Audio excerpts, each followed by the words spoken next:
वहां मंच के ऊपर कहा कि हमने वायदा पूरा किया है। मेरी सरकार को अभी 100 दिन हुए हैं। मेरी सरकार का पहला ये बजट सत्र आ रहा है।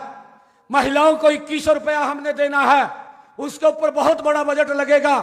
उस बजट को इस विधानसभा के सत्र में हम अलग से एलोकेट करेंगे और जब ये बजट एलोकेट हो जाएगा, ये गारंटी ये नरेंद्र मोदी जी की है, ये गारंटी ये भारतीय जनता पार्टी की है कि बहनों को 2100 रुपए देने का काम ये 7 तारीख के बाद हमारी सरकार। भारतीय जनता पार्टी है, एक छोटे से कार्यकर्ता को देश प्रदेश का मुखिया बना देती है। ये भारतीय जनता पार्टी में संभव है। आज मुझे खुशी है कि अपने परिवार में आया हूं। आप सबको दोनों हाथ जोड़ करके प्रणाम करता हूं, राम राम करता हूं, सत श्री अकाल करता हूं। एक अपील लेकर के भी आया हूं।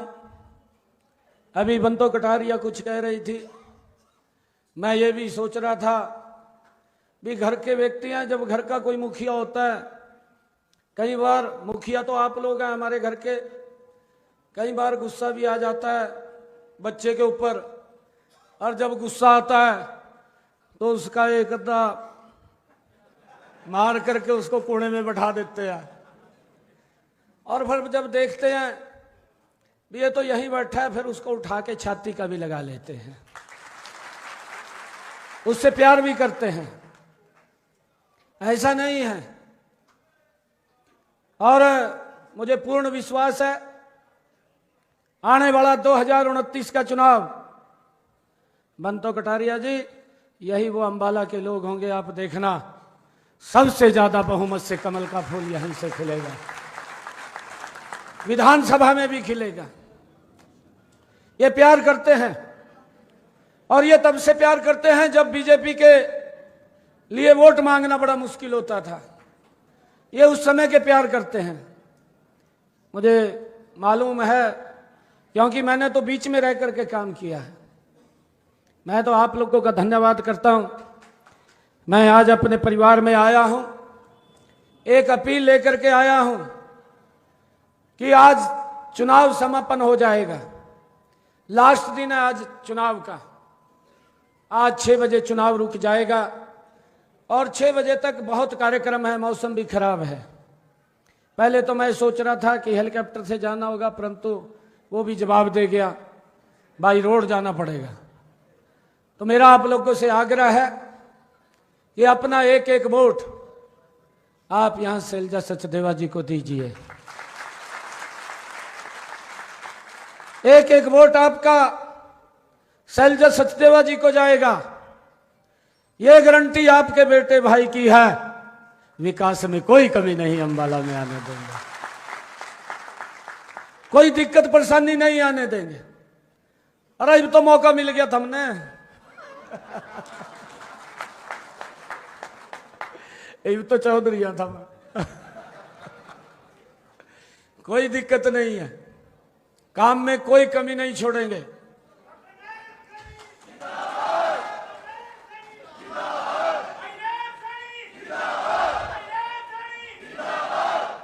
कोई कमी काम में नहीं छोड़ेंगे।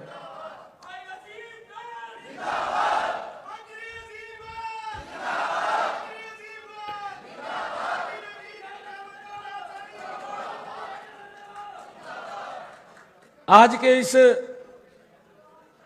कार्यक्रम में हमारे बहुत ही लोकप्रिय नेता असीम गोयल जी, हमारी भारतीय जनता पार्टी की वरिष्ठ नेत्री, जिन्होंने लोकसभा का चुनाव भी लड़ा, बंतो कटारिया जी, जिला के हमारे लोकप्रिय अध्यक्ष मनदीप राणा जी, हमारी भारतीय जनता पार्टी की वरिष्ठ नेत्री, हरियाणा पब्लिक सर्विस कमीशन की जो सदस्य रही नीता खेड़ा जी, जगमोहन लाल Kumar ji, Pavitra Singh Bajwa ji, senior deputy mayor Meena Dhingra ji, और आज जिन्होंने ज्वाइन किया, मैं तो कह रहा था मखर राजेश जी आप क्यों इधर उधर घूम रहे हैं।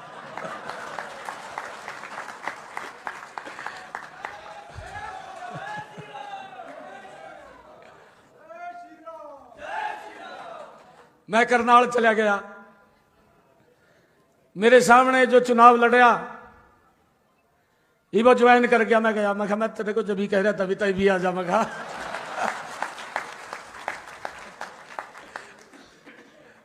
सरदार त्रिलोचन सिंह जी, और इतना गजब का आदमी, इतना गजब का आदमी देखा मैंने सरदार त्रिलोचन सिंह।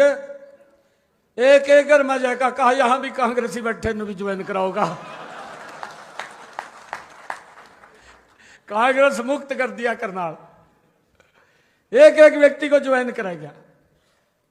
मुझे पूरा विश्वास है 2 तारीख को एक तरफा वोट हमारे राजेश मेहता जी कमल के फूल के ऊपर डलवाएंगे, कोई भी नहीं छूटेगा, एक भी इधर उधर नहीं जाएगी। मैंने तो वहां देखा करनाल के अंदर, कहा जी मैं 40 साल का कांग्रेसी का ज्वाइन करेगा। साफ करती कांग्रेस कतई।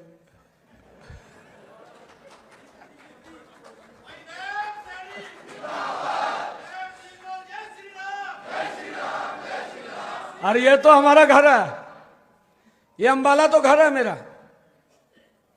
भाइयों यहां तो एक तरफा वोट आएगी।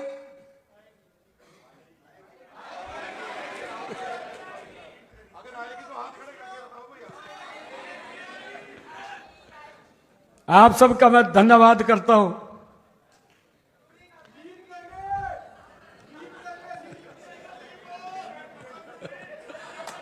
भाई मेरे को जब से जिम्मेवारी मिली या मैं तब का चुनाव में हूं।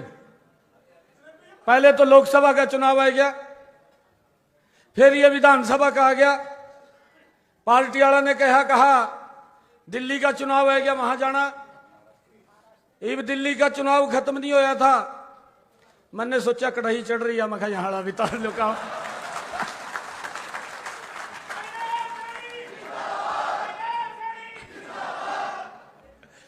तो यहाँ भी पूर्सा तार देंगे, कल उतर जाएगा। और एक मैं बड़े विश्वास के साथ बात कह रहा हूं, मैं पूरे प्रदेश के अंदर जा रहा हूं, लगभग हर जगह मैं गया हूं। पूरे प्रदेश के अंदर चुनाव चल रहे हैं, एक ही माहौल, एक ही वातावरण। 2 तारीख को वोटिंग होगा, 12 तारीख को जब रिजल्ट आएगा कांग्रेस पार्टी 0 पे आउट हो जाएगी। भाइयों एक भी खाता नहीं खुलेगा, एक तरफा माहौल है, एक तरफा माहौल है। राजेश जलेबी आता खड़ा होगा सबने।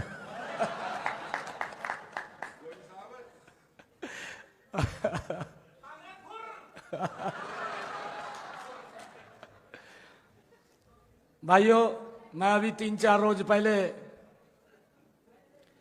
रोहतक गया, हमारा वहां मेयर का प्रत्याशी था, उसने कार्यक्रम रखा था, बहुत बड़ा कार्यक्रम। तो जब वो मेरे से पहले बोल रहा था तो कहा यहां कांग्रेस के लोग ये बात कह रहे, कहा सरकार ने कोई काम नहीं कराया। जब मैं मंच पर खड़े मैंने कहा मैं भी कांग्रेस वाले क्यों कहेंगे भी कोई काम नहीं कराया, कांग्रेस तो मरी पड़ी है। कांग्रेस वाले तो ये कहेंगे भी भाई कोई काम नहीं होया। और उन्होंने एक और बात कही,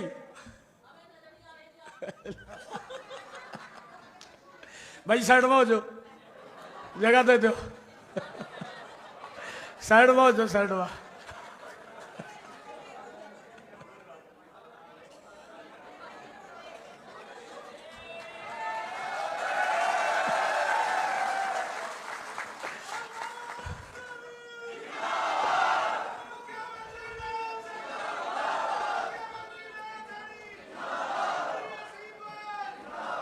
मैंने कहा हमारी सरकार को 100 दिन पूरे हुए हैं। जब मैं बोलना शुरू किया उन्होंने एक बात और कही मंच के ऊपर से, कहा ये बात बोल रहे हैं कि उन्होंने एक वायदा किया था महिलाओं के साथ भी 2100 रुपया देंगे, कहा वायदा पूरा नहीं किया। मैंने कहा मेरी सरकार को 100 दिन हुए हैं और 100 दिन के अंदर मेरी सरकार ने हरियाणा प्रदेश के हित के अंदर 18 महत्वपूर्ण फैसले लिए हैं जिसका लाभ मेरे हरियाणा के लोगों को मिल रहा है। मैंने कहा 10 फैसले ऐसे हैं जिनकी आर्थिक और प्रशासनिक अप्रूवल आनी बाकी है, वो जल्दी आ जाएगी। ये 28 वायदे 100 दिन के अंदर हमने पूरे किए हैं और ऐसे वायदे हैं मैं आपको बताना चाहता हूं जिसका लाभ गरीब व्यक्ति को, आम व्यक्ति को मिल रहा है जो लंबे समय से पीड़ित थे। मैंने विधानसभा के चुनाव में एक बात बोली थी। मैंने कहा था कि 8 तारीख के बाद भारतीय जनता पार्टी की सरकार बनेगी और 8 तारीख के बाद मेरे पास बहुत लोग आते थे पहले जब मैं सांसद था कि सांसद जी आप फोन कर दें, मुझे किडनी की दिक्कत है, डायलिसिस कराना पड़ता है, महीने में 3 बार भी होता है, 4 बार भी होता है, 25 से 30 हजार रुपए खर्च आता है। हम फोन कर देते थे, 2-3 महीने निकल जाते थे, परंतु दोबारा फिर फोन करना पड़ता था। बहुत सारे लोग ऐसे थे जो हमारे तक नहीं पहुंच पाते थे।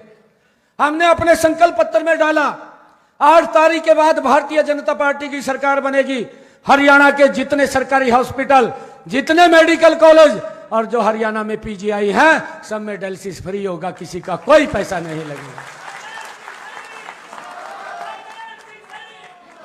आज किसी का कोई 5 पैसा नहीं लग रहा, हमने फ्री कर दिया है। गरीब व्यक्ति को लाभ मिल रहा है। आज उसको चिंता नहीं है कि मुझे डायलिसिस कराना पड़ेगा, पैसे की व्यवस्था करनी पड़ेगी।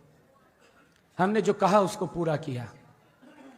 हमने अपने संकल्प पत्र में कहा था कि मैंने जब चार्ज लिया था 50,000 युवाओं को नौकरी देने की बात कही थी, हमने संकल्प पत्र में भी डाला। कांग्रेस के लोग ये बात करते थे कि हम नौकरी देंगे 2 लाख, परंतु सबसे बड़ा रोड़ा युवाओं के आगे बन करके खड़े हो गए। जब रिजल्ट निकल रहे थे तो ये हाई कोर्ट गए, चीफ इलेक्शन कमीशन पे गए और जाकर के कहा कि रिजल्ट ना निकालें, हरियाणा सरकार रिजल्ट निकाल रही है। चीफ इलेक्शन कमीशन ने लेटर जारी कर दिया कि आप जब तक कोड ऑफ कंडक्ट है कोई रिजल्ट नहीं निकालेंगे। मैं नहीं निकालेंगे, मैंने बोल दिया मैं हम नहीं निकालेंगे। मेरे पास युवा इकट्ठे होकर के आए, काफी संख्या में आए, मुझे मिले, आकर के मुझे कहने लगे, यूथ थे, कहा जी ऐसी हवा चल रही है अभी कांग्रेस की सरकार बन गई, आप रिजल्ट निकाल दो, कहा नहीं तो हमें नौकरी नहीं लगेगी। मैंने कहा मैं रिजल्ट तो मैं निकाल नहीं सकता क्योंकि मेरे पास चुनाव आयोग ने पाबंदी लगा दी है, मैं रिजल्ट नहीं निकाल सकता। परंतु एक आपसे मैं वायदा करता हूं, मैं 8 तारीख के बाद मैं सप्ताह बाद में लूंगा, आपको ज्वाइनिंग लेटर पहले दूंगा। ये मैंने संकल्प लेकर के कहा, हमने अपने संकल्प पत्र में भी डाला। भाइयों मुझे खुशी है, इस बात का गर्व है, हमने जो कहा उसको पूरा किया। आपके बेटे भाई ने सप्ताह बाद में लिया। पहले ये ऐतिहासिक इतनी बड़ी नौकरी है, 25,000 युवाओं को बिना पर्ची बिना खर्ची के हरियाणा सरकार में ज्वाइनिंग लेटर दिया, फिर मैंने ज्वाइन किया। भाई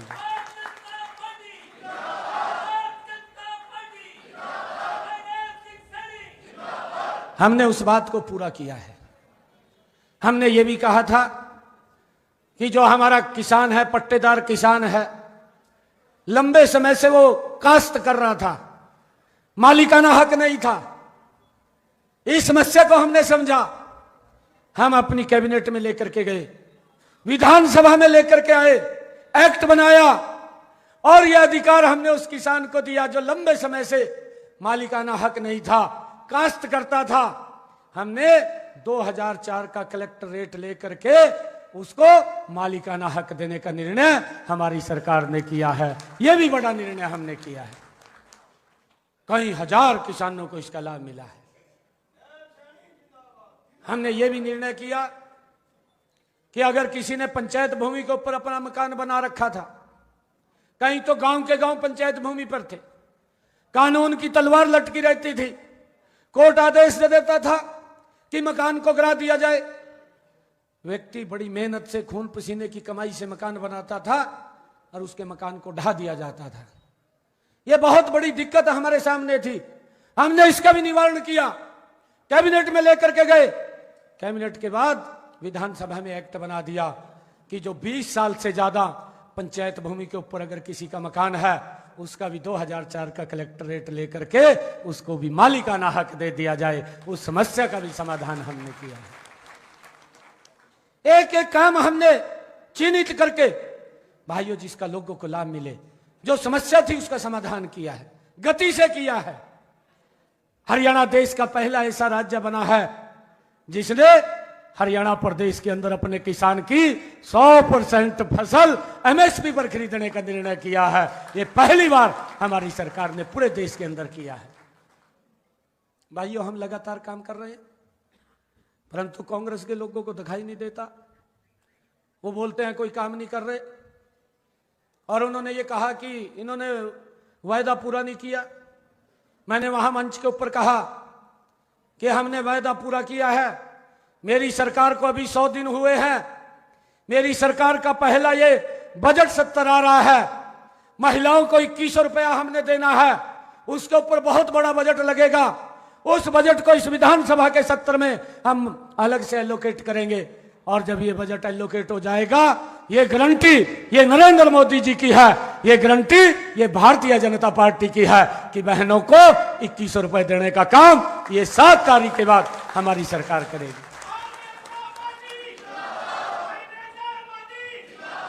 और ये कह रहे कहा वायदे से मुकर गए। भाइयों वायदा पूरा नहीं किया। जब मैंने इतनी बात वहां मंच के ऊपर कही रोहतक में, तो उड्डे को पता लग गई। उड्डे को पता लगी, जो उनका वो बंदा चुनाव लड़ रहा था ना, उड्डे ने उसके कान में फूंक मार दी और ये कह दिया उसको, कहा मुख्यमंत्री ने कोड ऑफ कंडक्ट का वायलेशन कराया है, आप इसकी दरखास्त दे दें। कहा ये बाज का गया जयकौर ने मेरे खिलाफ दरखास्त दे दी, कहा जिन्हें वायलेंस कर दिया कोड ऑफ कंडक्ट का। मैंने क्या वायलेंस कराया? मैंने कोई वायलेंस नहीं किया। ये हमारी सरकार की गारंटी है। मैंने कहा कि हम बहनों को 2100 रुपया देंगे और हमारी सरकार देगी, ये हमारी गारंटी है। मैंने कोई वायलेंस नहीं किया मतलब, परंतु किस प्रकार से कह दे ना, कहा चढ़ू मत मछियां पकड़ रहे हैं ये तो ये देख रहे भी इसके खिलाफ क्या मिला, और उसने पूरा ठाए दे। ये मिलता तो कुछ नहीं है। ये तो ट्वीट मास्टर हो रहे हैं, एसी रूम में बैठे ट्वीट कर दें बस, धरातल पे नहीं है कुछ। आज पूरा का पूरा हरियाणा प्रदेश एक तरफा भारतीय जनता पार्टी के कमल का फूल खिलाने के लिए आतुर है। मैं आप लोगों से भी ये आग्रह करने के लिए आया हूं, क्योंकि समय का अभाव है। आप लोगों से अपील करता हूं, एक एक वोट अगर कहीं पर भी अंबाला का हमारा वासी बैठा है, कमल का बटन दबा करके सबसे ज्यादा वोटों से आप यहां से हमारी शैलजा सचदेवा जी को भारी बहुमत से जिताने का काम करें। मेरी बात हुई थी शक्ति रानी